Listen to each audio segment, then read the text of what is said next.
আমরা বিগত 17 বছর কিছু দাবি দেওয়ার জন্য আন্দোলন সংগ্রাম করেছিলাম।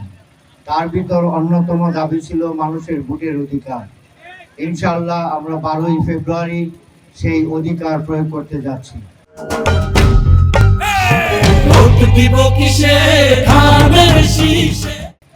যেহেতু আমরা দীর্ঘ সময় ভোট দিতে পারি নাই, আমরা কিন্তু ভুলেই গেছি যে ভোট কেমনে দিতে হয়।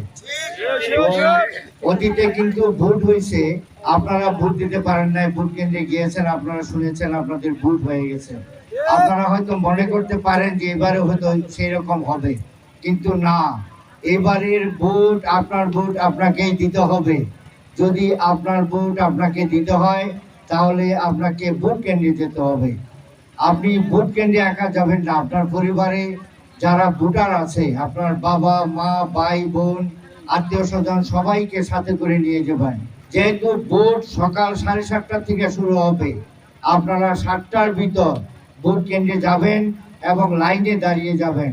লাইনে দাঁড়িয়ে বাংলাদেশ জাতীয়তাবাদী দল বিএনপির প্রতীক ধানের শীষে ভোট দিয়ে আমাদের নেতা তারেক রহমানকে জয়যুক্ত করবেন এবং ফুলবাড়িয়া উপজেলা বিএনপির আহ্বায়ক এবং নমিনি জনাব আক্তারুল আলমকে জয়যুক্ত করে সংসদে পাঠাবেন, যাতে আপনাদের যে অসমাপ্ত কাজ, ফুলবাড়িয়ার যে উন্নয়ন গত 17 বছরে ব্যাহত হয়ে গিয়েছিল, সেই উন্নয়নের ধারাবাহিকতা বজায় রাখার জন্য তাকে সংসদে পাঠাবেন।